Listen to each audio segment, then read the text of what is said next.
Hello, xin chào tất cả các bạn đã quay trở lại với kênh của Văn Hồng Lazada. Và trong video ngày nay thì mình chia sẻ anh em một video khá là tế nhị. Đây là anh em nào mà dưới 18 tuổi thì có lẽ video này bỏ qua, và anh em là trên 18 tuổi thì cân nhắc khi xem video này. Và hôm nay mình chia sẻ anh em về một cái mà mình mua ở trên Shopee, trên mạng. Đó chính là những chiếc đồ lót. Có lẽ là khá nhiều người còn e ngại khi mà mua những cái sản phẩm mình có thể coi là hơi nhạy cảm như này. Nhưng mà trong video ngày mình chia sẻ cho anh em về những cái điều mà khi anh em mua đồ lót ở trên Shopee thì chúng ta sẽ có những băn khoăn gì, và khi mua thì chúng ta sẽ mua như thế nào nhé.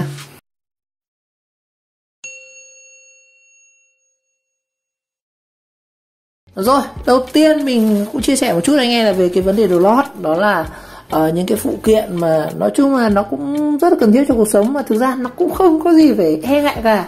Nhưng mà nói chung cái tâm lý người Việt Nam, cái tâm lý người Á Đông thì nó còn khá nhiều cái gọi là e dè, gọi là những cái gọi là ngại ngượng ấy. Nhưng mà mình chia sẻ như này. Thứ nhất đó là về cái vấn đề sử dụng đồ lót. Đồ lót thì chúng ta nên 6 tháng chúng ta thay một lần. Đó. Có nhiều bác mình thấy rồi, nhất là phụ nữ chẳng hạn. Cái phụ nữ thì chúng ta phải lưu ý hơn. Cánh mây râu thì nhiều ông thì chắc 1 năm 2 năm thay một lần, nhưng mà phụ nữ chúng ta tốt nhất là nên 6 tháng nên thay đồ lót một lần. Tại vì như các bạn đã biết là ở Việt Nam chỉ là khí hậu nhiệt độ gió mùa ẩm, trời rất hay nồm ẩm, và khi mà chúng ta phơi quần áo chẳng hạn thì ít nhiều cái quần áo của chúng ta nó cũng bị nấm mốc. Điều này thì rất dễ anh em có thể kiểm tra, đó là việc như là anh em chúng ta mặc những chiếc áo trắng chẳng hạn. Sau một thời gian thì cái chiếc áo trắng của chúng ta nó có cái sự rù rạt cẩn thận đến mấy, mồ hôi nó ra này, và đặc biệt thì nó rất hay bị ố màu và mốc, và đặc biệt áo trắng nó rất là dễ. Nhưng mà đối với những cái mà cái quần áo mà nó màu sắc nó nhiều tối màu hơn, dạng màu đen màu xanh chẳng hạn, thì điều mà chúng ta không thấy rõ. Chính vì vậy mà những chiếc quần áo, đặc biệt là những cái vùng bộ phận mà nó dễ bị rất nhạy cảm như là bộ phận sinh dục chẳng hạn, thì tốt nhất là lên 6 tháng chúng ta thay mỗi lần. Đó. Cái vấn đề thứ hai mình muốn nói đó chính là cái việc mà thử đồ lót. Thì như anh em đi các cái siêu thị chẳng hạn, chúng ta đều biết rằng đồ lót thì không được thử. Đó, lưu ý rằng nguyên tắc đồ lót không được thử, và mua rồi không được trả lại. Nên mà việc mà mua đồ lót ở trên mạng thì mình nghĩ rằng đó là một cái sự lựa chọn rất là khôn ngoan. Tuy nhiên nó cũng có hạn chế là chúng ta không được kiểm tra trước. Còn khi mua đồ lót trên mạng chúng ta sẽ có những việc là chúng ta sẽ mua rẻ hơn này, giá thì mình có thể cũng lựa chọn theo các cái feedback này, nó có hình ảnh này, hình ảnh là một, chúng ta có thể theo dõi các feedback, các video người mua rồi họ đã phản hồi rồi, hoặc là chọn các shop uy tín để mua, nên hoàn toàn có thể yên tâm vì mua. Đó. Và thêm một cái lăn tăn nữa, mình thấy cái này lăn tăn rất nhiều đối với các chị em, đó là ngượng. Đó. Ví dụ nhé, mình mua một cái sản phẩm ở trên mạng như này, họ ghi đây đồ lót cái gì thời trang, đồ lót gợi cảm chẳng hạn, như rất nhiều người mua họ sẽ có cái tâm lý như này: mình mua những cái nhạy cảm như này, sau rồi đến lúc shipper ông gọi ra lấy: em ơi, anh giao XYZ của em này. Rất có nhiều người rất là ngượng, rất là ngại. Nhưng mà các bạn đừng lo cái này thì nó hơi private, thì nếu các bạn, những người gọi là ấy, mình có thể nhắn tin cho shop là che bớt cái phần tên, che bớt phần tên nha, thì mình sẽ chia sẻ luôn trong video này. Cái sản phẩm này có che tên đó, nên đừng lo những cái đó. Rồi, đó là những cái băn khoăn mình vừa giới thiệu các bạn là vì sao nên mua đồ lót ở trên mạng này. Cái thứ hai là khi mặc đồ lót chúng ta có những cái liên hạn lên thay này, 6 tháng chúng ta nên thay một lần. Đặc biệt là với trẻ phụ nữ, nếu mà không thay chúng ta rất dễ bị các bệnh về phụ khoa nhé, nấm mốc này, u xơ tử cung này, rồi rất nhiều thứ luôn. Chị em thì rất là ấy. Ngày hôm nay mình review anh em một cái sản phẩm đồ lót nữ cơ. Đó. Tôi là nam nhưng mà tôi đi review đồ lót nữ, không có gì phải e ngại cả. Lúc này mình sẽ review anh em đồ lót của nữ xem như nào nhá. Rồi, chém gió một chút. Còn đây là cái sản phẩm mình mua, đó chính là từ Tom Shop ở Hoàng Quốc Việt, quận Cầu Giấy, Hà Nội. Đây, sản phẩm này rẻ thôi, có 51.000. 51.000 5 cái nhá. Tính ra là khoảng 10.000 một cái, quá rẻ. Đồ lót 10.000 cái. Đây là mình mua trong đợt bình thường nên là không có khuyến mại, không có ship, không được free ship, mà cũng không được có là mã giảm giá gì cả. Mua cần kíp mà. Rồi, ở đây chúng ta sẽ có, anh em nhìn trong đơn hàng này, shop mà rất là tinh tế nha. Tinh tế ở đâu? tinh tế đó chính là ở cái phần này này, hay anh nhớ. Cái đen đen này không phải là do tôi dán đâu nhá, có cái đen đen bằng dính này thì là do mình dán này, mình che cái phần thông tin cá nhân của mình đi này, đó. Còn cái này là do shop họ che nhá, đó. Họ rất là tinh tế, họ xóa mất cái từ này. Nên đây, khi mà shipper giao ấy, thực ra thì các bạn anh em ship thì vẫn check được thôi, nhưng mà lúc mà cầm này cho mọi người ngượng thôi, tại vì trên cái app của shipper thì nó hiện rất là rõ. Đây trên cái hộp hàng này nó chỉ ghi là nữ cotton y tế kháng khuẩn QL03 màu ngẫu nhiên size L từ 40 đến 52 kg, có số lượng 5 cái. Đây là các bạn cũng đừng ngại nhá, nói chung là ngại ngần gì những cái này. Rồi giá thì đây 51.000. Bây giờ mình sẽ bóc ra cho anh em thử xem bên trong chúng ta có gì nhá. Đấy, một tặng cái này thì thật sự là nói chung là mua cái tặng cái này thì cũng mọi người nên lưu ý là phải những người hết sức tinh tế nhá, không phải tự nhiên không thân quen nhưng đi từ tặng cái này thì nó thành rất là vô duyên. Nhưng mà anh em mua tặng cho người yêu vợ này đó thì nó lại là có những cái giá trị khác nhá. Rồi bây giờ mình sẽ rạch cái này ra đó. Đây shop đóng đó.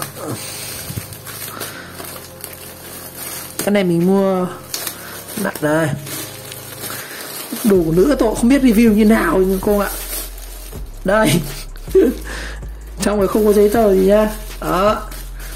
Đấy, cái này thì sẽ là màu ngẫu nhiên nhá, ở đây thì không được chọn màu. Và có một số anh em là thắc mắc chị em nữa, đó là mình chọn size như thế nào ở trong phù hợp. Thì trên này thì anh em lưu ý này, chúng ta sẽ có cỡ cân nặng nhé, cỡ cân nặng. Ví dụ như trước mình làm video về mua phép chẳng hạn, rất nhiều người là ông này mua phép mà ông chả đến đo đạc thì làm sao mà mua được. Thực ra là bây giờ may mặc nó rất là tiên tiến rồi anh em chỉ cần cung cấp chiều cao, chiều cân nặng. Nếu mà cẩn thận hơn thì anh em có thể tự đo, mình lấy cái dây thước dây mình đo này, số đo vòng bụng này, số đo chân vai này, còn giữ vòng bụng vai này thì shop hoàn toàn có thể tư vấn cho anh em chính xác đến 90% cái quần áo anh em mặc. Nên cái đồ lót này nó cũng chỉ đơn giản thôi, anh em chỉ cần đo số cân thôi này. Quần lót thì chúng ta không cần cân nặng, không cần cái chiều cao, không cần số đo vòng bụng mà chỉ cần cân nặng thôi. Số cân nặng thì người ta sẽ ước chừng ra được cái vòng mông của bạn là bao nhiêu đó. Ví dụ như là từ 40 đến 52 thì anh em chị em mặc size L nhé. Đây là quần áo của nữ này đó. Thì mình sẽ review chém gió nữa. Chúng ta có 51.000 năm trước quần lót đó. Wow, đủ các màu luôn. Shop giao rất có tâm. Chúng ta có 5 màu như này thì chúng ta sẽ có một cái, theo mình nghĩ nhỉ, đó là khi anh em sử dụng ấy thì ví dụ như là 7 ngày đúng không, thì mỗi ngày chúng ta mặc một màu nó sẽ không bị lẫn. Có rất nhiều gia đình họ như này, họ cứ để quần áo tập trung cho máy giặt, khi nào máy giặt đầy thì mọi người mới giặt, như nhà mình thế đây cái máy giặt. Đây là chúng ta để như này, chúng ta kiểm soát được cái màu sắc mà chúng ta mặc đó, biết cái nào mà không trước chẳng hạn. Thứ hai mặc màu trắng, thứ ba mặc màu đỏ, thứ tư mặc màu hồng này, mùa thứ 5 màu xanh này, cuối tuần chúng ta mặc màu nâu chẳng hạn đó. Rồi bây giờ mình sẽ review chi tiết về cái sản phẩm này. Đó là chữ quần nữ, đây quần nữ tôi cũng chẳng phân biệt được quần nam quần nữ, nhìn nó cũng giống nhau vãi. Đồ lót nam nữ thì ở đây nó cũng mỏng thôi anh em, size L. Có cái logo của Happy Girl, cô gái hạnh phúc. Trời ơi, size L đây. Chất liệu thì đây mỏng thôi anh em, mỏng thôi, nhưng mà cái này thì cái chất vải này tốt đó, vải này tốt đấy, thì cũng mỏng này, mặc nhẹ mát đó. Rồi đây là cái chiếc đầu tiên là size L.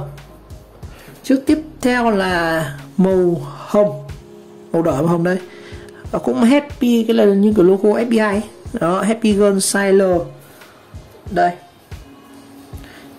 Cái loại này là loại bình thường đây anh em. Ở đây dưới này cũng có tem này, có cả logo này, L này, Made in China, sản phẩm 100% cotton này. Đó, 95% cotton và 5% spandex, mình cũng không biết chất lượng spandex là gì. Đây, size L này. Rồi chúng ta sẽ có một cái là màu vàng, vàng nhạt đó, cũng có Happy Girl. Cái kiểu thì nó sẽ giống nhau nhá anh em, nó chỉ khác về màu thôi. Tem vẫn này, L này, Made in China số 3 đó, bày ra cho các ông xem thôi đó. Rồi size L này, cái này là màu xanh rêu đó, shop dao Radon nhá, không cùng một màu đó, mặc thì nó sẽ đẹp hơn. Đây index này, cái này thì tôi không mặc thử nhá không cái này đồ nữ tôi không mặc được chứ đó. Cái cuối cùng là chúng ta sẽ có một cái màu nâu nhạt, nâu cà phê đó, đằng sau này đó. Nhìn nó cũng nhã nhặn phết, mặc cũng thực ra cái đồ lót này thì cũng không phải mặc đi biểu diễn hay mặc để cho mọi người nhìn thấy, mà chủ yếu chúng ta mặc thì chúng ta nhìn thấy thôi nhìn thấy trong người thân, những người gọi là như thân như là chồng hoặc là ấy bố mẹ nhìn thấy thôi. Đây 5 màu rồi cũng được, mình không rõ lắm về cái này nhưng mà mình sờ cái chất liệu nó mềm mềm, khuôn mặt là cotton dùng cũng sẽ không bị nóng. Còn nếu mà đồ lót anh em dùng chất vải mà polymer chắc là nóng chảy mỡ ra mất anh em. Rồi, một cái lưu ý khi sản phẩm cái đồ lót này thì để cho đảm bảo vệ sinh thì tốt nhất là mọi người khi mà mua đồ lót về chúng ta luộc qua nhé, luộc qua cái này xong rồi chúng ta giặt và chúng ta sử dụng đó. Đó là lưu ý của mình. Rồi, đấy, năm chiếc lót chúng ta nhìn lại một chút với giá 51.000, 10.000 một cái, có cho một 1.000 tiền ship đi, quá rẻ. Đấy, 51.000 năm chiếc con lót 5 màu luôn, rất là đẹp đấy, mặc rất là gọn luôn. Rồi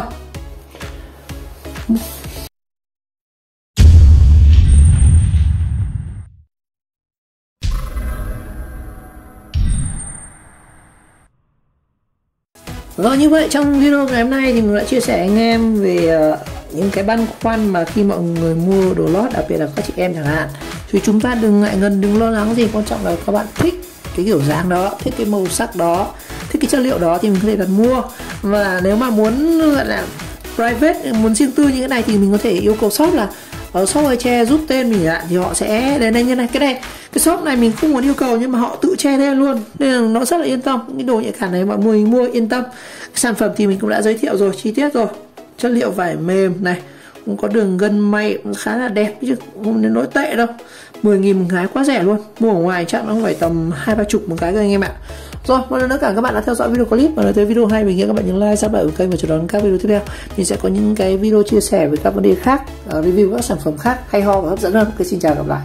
Và trong video ngày hôm nay thì mình đã hướng dẫn anh em cách mình có thể là tháo cái ốc ở phần này đó, ở cái phần này đó, bằng những cái dụng cụ đơn giản. Đó là một con vít dài, một cái nam châm và cái bình nước sôi thôi là mình có thể là sửa được cái lỗ này. Cái này thường là do anh em khi mà chúng ta tháo cái này ra này, tháo cái củ ra, thay cái mặt này bị vỡ mình thay cái mặt khác vào ấy. Thường là khi chúng ta nới này nó rất hay bị nó long cái này ra nhá. Đó, này thường mọi người sẽ làm vứt cái củ ấy đi thay củ mới đó. Rất là đáng tiếc. Rồi, chúc các bạn thành công. Ok, xin chào, gặp lại.